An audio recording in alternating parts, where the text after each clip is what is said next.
एकजना साथी हुनुहुन्थ्यो धरानको बिचरा अब अलिक आयोडिन कम भएको होइन आयोडिन कम भएको फेरि पोलियो पनि लागेको है त्यस पछाडि फेरि त्यो ओठ पनि काटेको क्या यस्तो खोडे भएको गफ चाहिँ फेरि उनले पुरै क्या मारेको काटेको पुरा बम पड्काएको यस्तो लाग्थ्यो कि छेउमा बस्दा साला ओसामा बिन लादेन यही हो जस्तो लाग्थ्यो उसको गफ सुन्दा बोल्ने स्टाइल चाहिँ यस्तो क्या तपाईँलाई मैले भनेको बिमार लाग्दैन होला है फेरि म त भयङ्कर खतरा डन पनि हो हेर्नुहोस् है मैले अब धेरैवटा मैले त क्राइमहरू गरिसकेको छु 11वटा त मेरो मर्डर केसै छ अनि तपाईँ कस्तो कुरा गर्नुहुन्छ पुरा धरानमा मेरो नाम लिनु छैन मलाई नचिन्ने कोही पनि छैन किन भन्दा सबैकोमा बाँकी खाएको छु चिनिहाल्छ नि होइन यस्तो खतरा हो म फेरि मलाई फेरि तपाईँलाई अब खास भन्दाखेरि म त सिङ्गर पनि हो फेरि तुम आए यो मुस्कुराए तुमले नजाने क्या सबैले देखायो भन्ने गीत सुन्नुभएको छ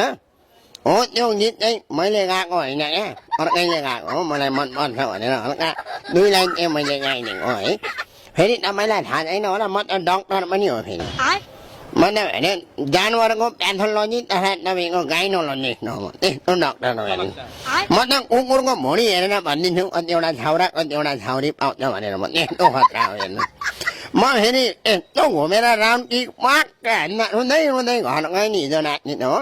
म त बबाल गर्ने हो कसले लात ल्याउने हो अरू त कसलाई हुनु नि हाम्रो चोकको कुकुरलाई त हो नि अरू त कसलाई हान्दैन हो फेरि म त रातभरि सब उड्दै हिँड्छु नि चोक चोकमा कसलाई भने कुकुरहरूलाई म त डन हो फेरि तपाईँ बचाउनु हुन्न होला है तपाईँ सब चोक चोकमा गएर हेर्नुहोस् मेरो नाममा 5 लाख रुपियाँ वान्टेड भनेर टालेको छ भित्ता भित्तामा बुझ्नु म अरूलाई नभन्नु त्यो चाहिँ मैले आफै टालेको हो नि फेरि म यस्तो खतरा हो हेर्नु म त कोही टेर्दिनँ फेरि म त साइन्टिस्ट पनि हो म त हेरेर पत्ता लगाइदिन्छु कस्तो ढुङ्गा हो के हो भनेर म त्यस्तो खालको मान्छे फर्स्टमा यो संसार छ भनेर पत्ता कसले लगाएको तपाईँलाई थाहा छ मलाई पनि थाहा छैन र त सोधेको त म त्यस्तो मान्छे हो हेर्नु फेरि म त फेरि गायक पनि हो नायक पनि हो राजेश हमाललाई मैले सिकाएको कपाल पाल्नु यसरी भनेर यस्तो खालको व्यक्ति हो हेर्नुहोस् है तपाईँसँग अब मलाई कुरा गर्दा धेरै राम्रो लाग्यो फेरि अब मलाई खानु लाउनु केही दुःख छैन हेर्नुहोस् फेरि न अब तपाईँको काहीँ चोकमा बजारमा बिहे भयो भने बोलाउनु पर्दैन आफै गएर दिइहाल्छु यस्तो मान्छे हो म फेरि दिनको लागि पनि आइडिया छ ठ्याक्क जाने गोजीमा जहिले पनि म अछेरा बोकिराख्छु क्या न बिहे छ भने रातो टिका ट्याक्क लायो अनि गयो hello how you nice to meet you भन हानिदिइहाल्यो क्या यस्तो हो फेरि यस्तो भयो नेवारकोमा बिहे छ भने एउटा 2टा यहाँ एउटा 2टा यहाँ मखुला मखु भने दिइहाल्यो यस्तो हो फेरि अब राई लिम्बूकोमा छ भने त रङ पनि खर्च हुँदैन सेतो टिका थुके यसो गरेर ट्याक्क टालेपछि भइगयो क्या यसो हेर्छ सेवारो आदाङ्गे भनौँ आदाङ्गे त्यस्तो हो म फेरि हेर्नु मलाई नर भर भन्ने कुरो केही पनि लाग्दैन म त खतरा डन हो ओसामा बिन लादेनलाई मैले सिकाएको त्यो दारी पाल्नु भनेर यस्तो हो म भने हेर्नु मैले पत्ता लगाएको फर्स्टमा जन डब्लु बोसलाई मैले फोन गर्दा धन्न उसको बिजी थियो कि मेरो डाइरेक्ट कन्ट्याक्ट हो नि त फेरि यस्तो हो म फेरि माइकल ज्याक्सनलाई ब्रेक डान्स गर्नु मैले सिकाएको है नारायण गोपाललाई गीत गाउनु मैले सिकाएको म त यस्तो व्यक्तित्व हो हेर्नु मलाई त भयङ्कर मान्छ नि त संसारभरिको मान्छेले अस्तिको दिन यसो ओह्रालो जाँदै थिएँ भान्जा र म पुरा है यस्तो ओह्रालो गर्दै गरेको त्यो यसो त्यो हेरेको त एउटा बेलुका एउटा पोका छरिराखेको नि हो मलाई भयङ्कर म फेरि डराउँदिनँ नि फेरि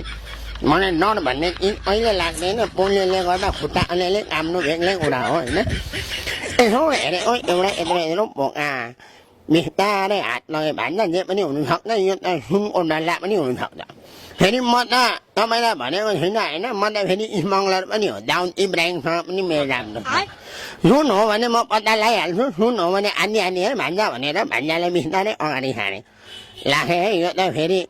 बमको टुक्रा पनि हुनसक्छ सुन हो भने पनि आधी बम हो भने पनि आधी भान्जा नडराउनु ल म त खतरा हो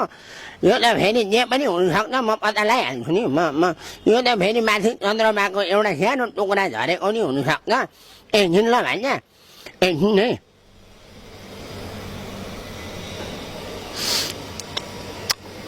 आची भान्जा आची म के रहेछ